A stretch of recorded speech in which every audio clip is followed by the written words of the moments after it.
இன்றைக்கி தக்காளி ஊறுகாய் செய்ய போகிறேன். அதுக்கு 1.5 கிலோ தக்காளி எடுத்துக்கிறேன், நல்லா பழுத்த பழமாக. இதையெல்லாம் மேல் இதையும் கட் பண்ணிவிட்டு சின்ன சின்னதாக அரிஞ்சுக்கணும். இதை கட் பண்ணிவிட்டு சின்ன சின்னதாக வெட்டிக்கலாம். வெட்டிட்டு காமிக்கிறேன். தக்காளி இப்படி கழுவி நல்லா கழுவிக்கணும் சுத்தமாக. இப்படி காட்டன் துணி வச்சு துடைச்சிக்கணும். ஈரத்தோடு போட்டால் தக்காளி ஊறுகாய் கெட்டு போயிடு. அதனால் கொஞ்சம் ஈரம் இல்லாத இப்படி துடைச்சிட்டு அப்புறம் கட் பண்ணிக்கணும். இப்படி தக்காளி வெட்டி வச்சாச்சு. நீ இது வணக்கலாம். இப்படி ஒரு வடைச்சட்டி வச்சுக்கோங்க. நல்லெண்ணெய் ஊற்றிக்கோ. அதுக்கு நல்லெண்ணெய் தான் ஊற்றணும்.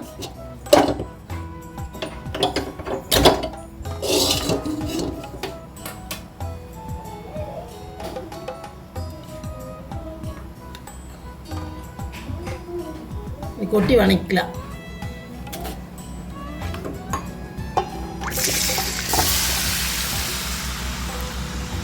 நல்லா வணங்கிட்டு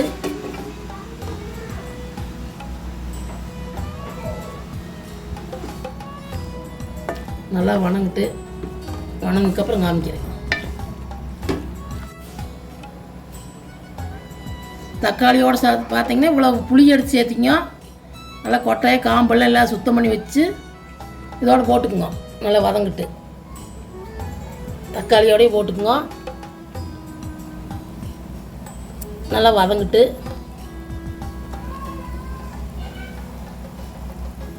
தக்காளியும் புளியும் நல்லா வதங்கிட்டு தக்காளி கொஞ்சம் வதங்கிருச்சு. இதில் தேவையான அளவு உப்பு போட்டுக்கலாம். அந்த ஊறுகாய்க்கு தேவையான அளவு.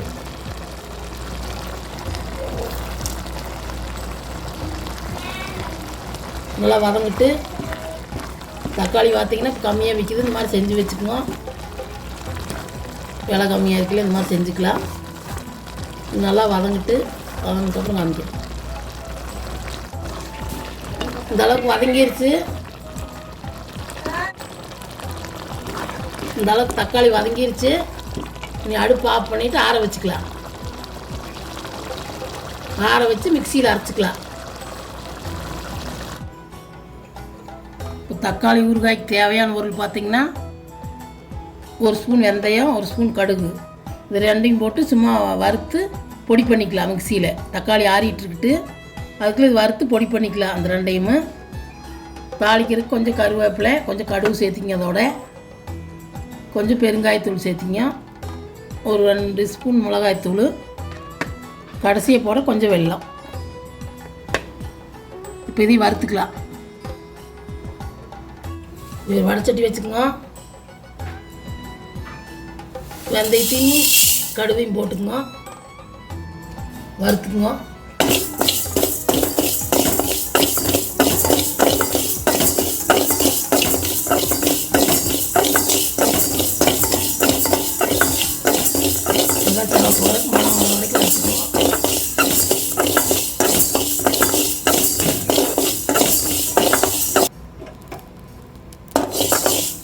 இந்த அளவுக்கு வறுத்துக்குவோம். கடுகு பொரியுது. இப்படி பொரியிற அளவுக்கு வறுத்த போது நீ அடுப்பு ஆஃப் பண்ணிவிட்டு ஆற வச்சு பொடி பண்ணி வச்சுக்குவோம். தக்காளி ஆறி அரைச்சாச்சு. நீ தாளிச்சுக்கலாம்.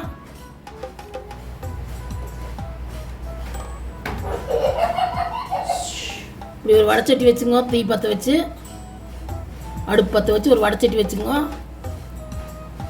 எண்ணெய் ஊற்றிங்க. கொஞ்சம் எண்ணெய் சேர்த்தி ஊற்றிங்க. நான் நல்லெண்ணெய் தான் ஊற்றுறேன், நீங்கள் நல்லெண்ணெய் ஊற்றிங்க.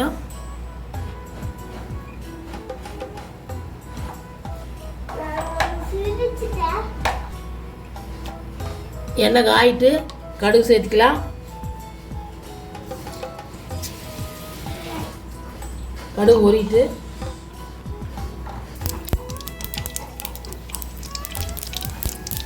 எண்ணெய் காய்ச்சி கடுகு பொரிஞ்சிருச்சு. கருவேப்பிலை சேர்த்துக்கலாம்.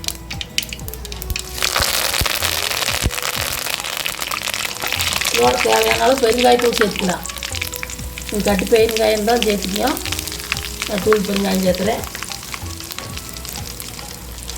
நீ அரைச்சி வச்சு தக்காளி சேர்த்துக்கலாம்.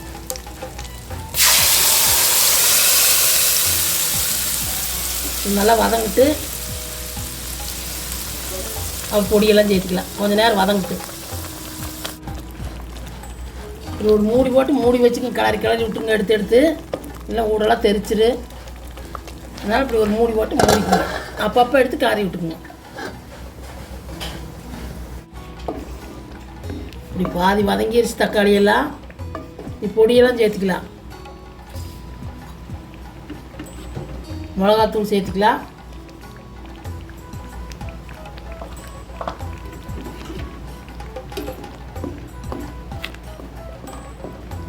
அரைச்சி பறிச்சு பொடியும் சேர்த்துக்கலாம்.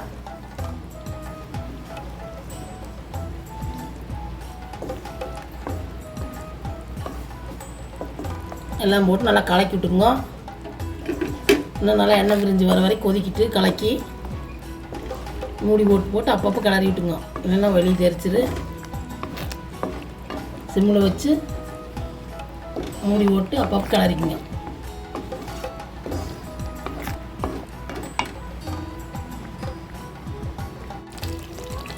பார்த்தீங்கன்னா இப்படி சிம்மில் வச்சு கிளறி விட்டுக்குங்க. பாருங்கள் எண்ணெய் விரியுது.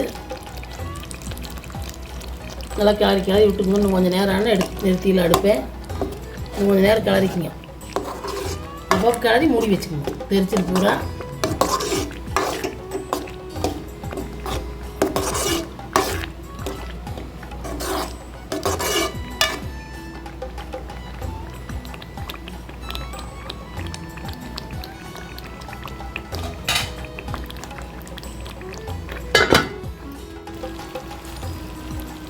பார்த்தீங்கன்னா தக்காளி வதங்கி இப்போ எண்ணெய் விரிஞ்சு வந்துருச்சு. இப்படி இந்த அளவுக்கு வதக்கிங்க. நீ வெள்ளத்தை சேர்த்துக்கலாம். என்ன சேர்த்துக்கலாம் விட்டுலாம். நான் சேர்த்துவேன். வெள்ளத்தை சேர்த்துக்கலாம். சேர்த்து கொஞ்ச நேரம் கொதிக்கிட்டுது.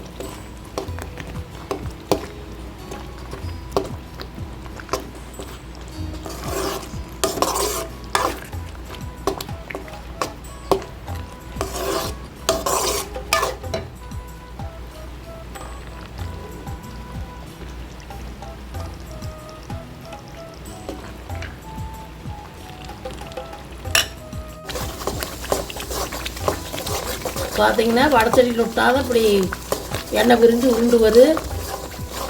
ரெடி ஆகிடுச்சுன்னு அர்த்தம். இன்னும் கொஞ்சம் நேரம் போட்டுனா தக்காளி ஊறுகாய் ரெடி. இன்னும் கொஞ்சம் நேரம் கொதிக்கிட்டு